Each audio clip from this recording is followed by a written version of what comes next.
अस्सलाम वालेकुम, welcome back to my channel. आज आपके साथ गार्डन की सारी अपडेट शेयर करूंगी जो कि सब्जियां हमने लगाई थी विंटर्स के लिए। कुछ मैंने सीड से लगाई थी, उसमें से सिर्फ मैंने ये मटर की जो पनीरी है ये मुझे काफ़ी अच्छी प्राइस में मिली तो मैंने ये बाय की है। कुछ सीड मैंने खुद भी डाले थे जो कि आपके साथ मैंने शेयर किए थे। मुझे वो सीड जो थे वो एज अ गिफ्ट आए थे मटर के, तो मैंने उनको लगाया था। एक ही पैकेट था, उसमें से 3 प्लांट निकले हैं, बाकी अभी तक नहीं निकले। तो मैंने ये पॉट ले लिया जिसमें कि 4 से 5 प्लांट लगे हुए हैं। इनको अब मैं यहाँ पे शिफ्ट कर दूँगी। आप बहुत सारी सब्जियां हैं, अगर जगह हो आपके पास आप इसी तरह अपने घर पे ऑर्गेनिक ग्रो कर सकते हैं। तो मटर के पौधे हम बहुत आसानी से अपने घर पे लगा सकते हैं। अगर आपके पास ज़्यादा जगह है तो ज़रूर आप इस पौधे को लगाइए। ज़मीन और क्यारी में तो ये बहुत ही अच्छे से ग्रो करेगा, लेकिन अगर आपके पास काफ़ी खुली छत है और आपके पास कंटेनर्स भी हैं, चाहे तो टोकरियां हैं या बास्केट्स हैं, इस तरह से ग्रो बैग्स हैं, तो ये बहुत अच्छे ग्रो करते हैं। तो आप अपने खाने के लिए इनको ग्रो कर सकते हैं। अपनी जगह के हिसाब से इसके प्लांट्स लगाइए। मेरे पास इतनी जगह नहीं है, फिर भी मैं इनको 2 से 3 पॉट में लगा रही हूँ और इंशाल्लाह रिज़ल्ट भी आपके साथ में शेयर करूँगी। और इसमें बहुत ज़्यादा बेशक हमें मटर नहीं मिलेंगे, लेकिन कुछ जो मटर हैं वो हमें मिल जाएंगे पूरे सीज़न में, जो कि हम जो है वो टेस्ट कर सकते हैं ऑर्गेनिक के किस तरह से होंगे, क्योंकि वैसे तो ये मार्केट वाले ही ज़्यादातर इस्तेमाल होते हैं। तो अगर मेरे पास जगह ज़्यादा होगी तो फिर मैं और भी इसके प्लांट्स लगाऊंगी, लेकिन अब भी मेरे पास जो है वो इतनी ही जगह थी। एक पॉट में मैंने इनके प्लांट्स को लगा दिया है। बेल की तरह ग्रो करते हैं, तो इसलिए अगर हो सके तो आप इनको थोड़ा सा सहारा भी दे दें, ताकि ये ऊपर की तरफ जब ग्रो करेंगे तो बहुत अच्छे से जो है इसमें फ्रूटिंग भी होगी। यहाँ ऑलरेडी एक वाइन लगी हुई है, इसमें टमाटो का प्लांट भी है, तो उसी में मैंने इस पॉट के जो 3 से 4 प्लांट थे वो लगा दिए हैं। मालाबार जो है वो दूसरे पॉट में लगी हुई है जो कि सेम ही है, उसमें मैंने चिली की पनीरी लगाई थी। उसके साथ साथ जो है वो मालाबार भी है और ब्लू पी के सीड भी इसमें गिरे होंगे कहीं, तो वो प्लांट भी निकला हुआ है। तो ये सारे प्लांट एक साथ इसलिए ग्रो कर रहे हैं कि मिट्टी बहुत अच्छी होती है। मिट्टी के बारे में आपके साथ मैं काफ़ी दफ़ा शेयर कर चुकी हूँ।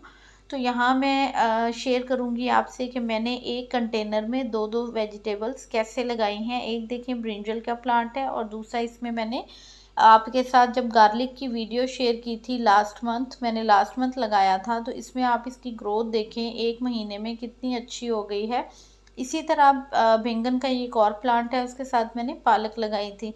आपके पास अगर जगह की कमी है तो आप इस तरह एक जगह पे 2 सब्जियां भी ग्रो कर सकते हैं। इसी तरह यहाँ देखिए, ये मैंने यहाँ पे प्याज लगाया है, क्योंकि ये टोकरी जो थी इसमें मैंने सीड लगाए थे मटर के ही, तो उसमें अभी तक तो 2 सीड जर्मिनेट हुए हैं। अगर तो कोई और सीड जर्मिनेट हो गया तो वेल एंड गुड, अदरवाइज इसमें फिर प्याज ग्रो करता रहेगा। यहाँ भी देखें टोकरी में मैंने आपके साथ गार्लिक लगाना शेयर किया था, तो उसकी अपडेट भी आप देख सकते हैं कितना अच्छा ग्रो हो रहा है। यहाँ भी मैंने कुछ सीड डाले थे प्याज के जो कि ग्रो हो रहे हैं। ये छोटे पॉट्स हैं। ये कैबिज है। मैंने ब्रोकली और कॉलीफ्लावर दोनों ही नहीं लगाए हैं, क्योंकि उतना ना तो जगह थी और ना ही उनका ज़्यादा इस्तेमाल होता है, तो इसलिए कैबिज ज़्यादा इस्तेमाल होता है विंटर्स में हमारे यहाँ, तो इसलिए मैंने कैबिज को ज़्यादा लगाया है 2 से 3 पॉट में। 4 मैंने बैंगन के प्लांट रखे हैं अपने पास, जिसमें 2 फ्रूटिंग कर रहे हैं, 2 जो हैं वो छोटे हैं। तो ये एक फैमिली के लिए इनफ हैं प्लांट्स। अगर आपकी फैमिली ज़्यादा है आप इससे ज़्यादा प्लांट्स लगा सकते हैं, या फिर आप अगर बड़ी जगह पे लगा रहे हैं तो 4 पौधे ही आपको बहुत ढेर सारे ब्रिंजल्स दे देंगे।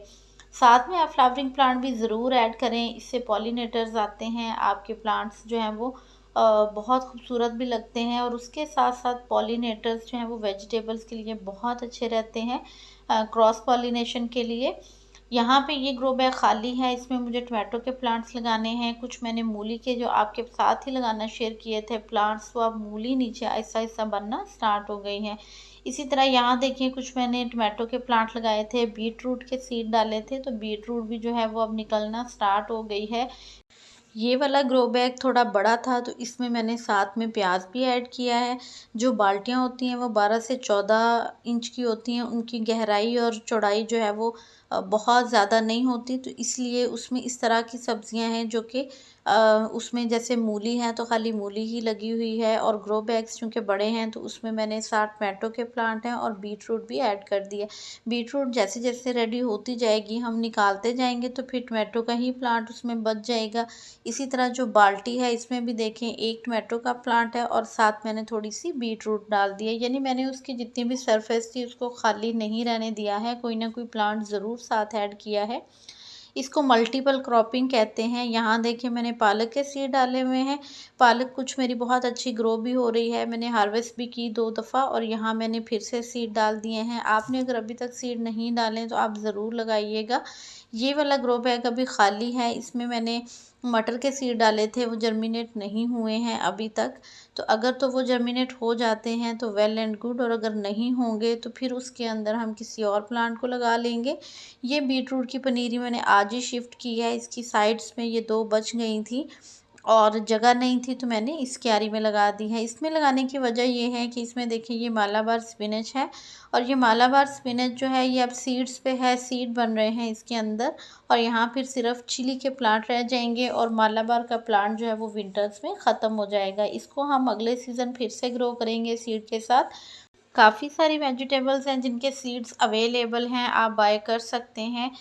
सीड्स जो हैं वो सारे हाइब्रिड हैं, और रिज़ल्ट आप मैं इस तरह से शेयर कर सकती हूँ कि जो भी सीड्स मेरे पास थे मैंने वही लगाए हैं अपने गार्डन में, और माशाल्लाह सारी सब्जियां बहुत अच्छी सी ग्रो कर रही हैं।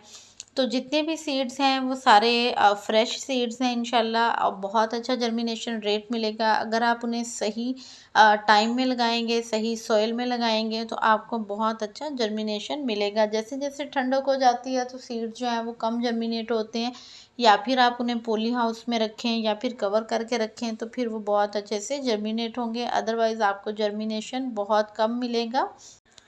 पालक जो है वो मैंने 3 से 4 पॉट्स में लगाया है, 2 में तो मैं हार्वेस्ट कर रही हूँ लेकिन बाकी 2 से 3 जो है वो नए सीड डाले हैं। इसी तरह मेथी है, मेथी को भी आप बहुत सारी जगहों पे लगाएं। एक में से हार्वेस्ट करेंगे तो उतनी देर में आपका दूसरा पॉट तैयार हो जाएगा, उसके वहाँ से आप हार्वेस्ट करेंगे तो आपके पास थर्ड जो होगा पॉट वो आपको हार्वेस्टिंग दे देगा। थर्ड से जब हम वापस फर्स्ट की तरफ आएंगे तो आपको वो वाले प्लांट्स जो होंगे वो दोबारा से ग्रो हो जाएंगे और हार्वेस्टिंग मिलती जाएगी। तो इस तरह टर्न बाय टर्न हमें हार्वेस्टिंग मिलती जाती है। इसी तरह यहाँ कैबिज है, और यहाँ भी मैंने कुछ डेलिया के प्लांट्स जो हैं वो शिफ्ट कर दिए थे छोटे प्लांट्स में, सॉरी छोटे पॉट्स के अंदर। यहाँ मैंने गाजर के सीड डाले थे और गाजर के सीड सारे ही ऑलमोस्ट जर्मिनेट हो गए हैं। अभी ये बहुत अच्छे से जब और थोड़े से बड़े हो जाएंगे तो उसके बाद इनको मैं थोड़ा कम कर दूंगी, क्योंकि इतने ज़्यादा एक साथ में फिर उसके नीचे गाजर नहीं बनेगी। तो हम इनको जो है वो ना थिन कर देंगे ताकि बहुत अच्छे से उसमें हमें गाजर भी मिल जाए। और यहाँ पे सारी ये मूली के पार्ट्स हैं जो कि ग्रो बैग्स हैं बड़े वाले, इनमें मैंने मूली के ही सीड डाले थे। अब इनके नीचे मूली बनना स्टार्ट हो गई है। कुछ मूली जो थी वो ख़राब हुई थी ओलों के बाद, तो उनको मैंने वैसे ही निकाल दिया था। तो इसके सीड्स आप अभी भी डाल सकते हैं। ये देखें यहाँ पे इसको हम बाथू कहते हैं, मुझे नहीं पता आप इसको अपनी ज़ुबान में क्या कहते हैं, बथुआ कहते हैं या बाथू। तो ये बहुत अच्छे से हम अपने साग में इस्तेमाल करते हैं, बहुत टेस्टी होता है। तो ये पालक और मेथी के अंदर खुद से ही निकल आता है यहाँ पे, तो ये भी साथ साथ ग्रो हो रहा है। तो आप बहुत अच्छे से इस तरह से ऑर्गेनिक ग्रो बैग्स में सब्जियां उगा के अपने घर में जो है वो काफ़ी हेल्दी वेजिटेबल्स हार्वेस्ट कर सकते हैं। तो थोड़ी सी भी जगह अगर मेरी तरह आपके पास, तो आप भी ज़रूर थोड़ी सी सब्जियां जो है ग्रो करें। जहाँ पे आपके पास 3 से 4 घंटे की धूप आती है आप इन्हें लगा सकते हो। एक टोकरी में मैंने धनिया के सीड डाले हैं, और यहाँ पे सीड देखें आप, कुछ मेरे बहुत पहले जर्मिनेट हो गए और कुछ अभी जर्मिनेट हो रहे हैं। तो थोड़ा सा सीड्स टाइम लेते हैं। और यहाँ मैंने प्याज की पनीरी शिफ्ट की है इन 2 टोकरियों में भी। तो आप जो है वो इस तरह से भी टोकरियों में भी प्याज लगा सकते हैं, छोटे गमलों में भी लगा सकते हैं। उम्मीद है कि किचन गार्डन की ये वीडियो आपके लिए हेल्पफुल रहेगी और आपको अपडेट भी मिल गई होगी मेरे किचन गार्डन की। तो आप भी ज़रूर ऐड कीजिएगा इनको। यहाँ भी देखें सीड्स हैं मैंने डाले हुए, तो मेरे पास तो सीड्स का बहुत अच्छा रिज़ल्ट रहा है। आप बाय करना चाहें तो आप बाय कर सकते हैं। वीडियो को लाइक कर दीजिएगा। अल्लाह हाफिज़।